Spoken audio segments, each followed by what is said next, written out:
భవిష్యత్తులో ఇంకా 300 సార్లు అయినా పోతాం అధ్యక్ష. ఈ 15 నెలల్లో నేను 32 సార్లు ఢిల్లీకి పోయినా. 32 సార్లలో 3 సార్లు ప్రధానమంత్రిని కలిసిన, మిగతా అందరు కేంద్ర మంత్రులను కలిసిన, ఇంక్లూడింగ్ కిషన్ రెడ్డితో సహా, బండి సంజయ్తో సహా ప్రతి ఒక్కరిని కేంద్ర మంత్రులను కలిసినాం. కేంద్ర రాష్ట్ర ప్రభుత్వాల మధ్యలో ఉండాల్సిన, కొనసాగించాల్సిన సత్సంబంధాలు, కేంద్ర ప్రభుత్వ పరిధిలో ఉండే అంశాలు, రాష్ట్ర ప్రభుత్వ పరిధిలో ఉండే అంశాలు, కేంద్రం రాష్ట్ర పరిధిలో ఇద్దరిలో కలిసి ఉండే అంశాల ప్రాతిపదికన నిర్ణయాలు జరుగుతాయి అధ్యక్ష.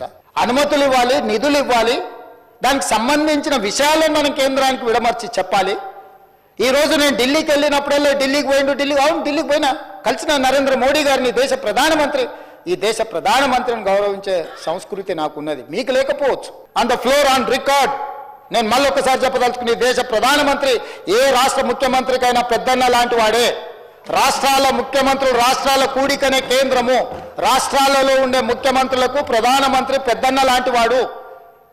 ప్రధానమంత్రి తీసుకునే నిర్ణయాలు, కేంద్ర మంత్రివర్గం తీసుకునే నిర్ణయాలకు రాష్ట్రాల అభివృద్ధి కోసం ఉపయోగపడుతుంది. ఇందులో రాజకీయం ఏముంది అధ్యక్ష? రాజకీయాలు వచ్చినప్పుడు ఆయన భారతీయ జనతా పార్టీ నాయకుడు, నేను కాంగ్రెస్ పార్టీ నాయకుడిని. నా పార్టీ ప్లాట్ఫామ్ మీదకి వచ్చినప్పుడు నా పార్టీ విధానం మాట్లాడతా. ప్రభుత్వం వచ్చినప్పుడు కేంద్ర ప్రభుత్వం నుంచి తీసుకోవాల్సిన సహకారం తీసుకుంటా.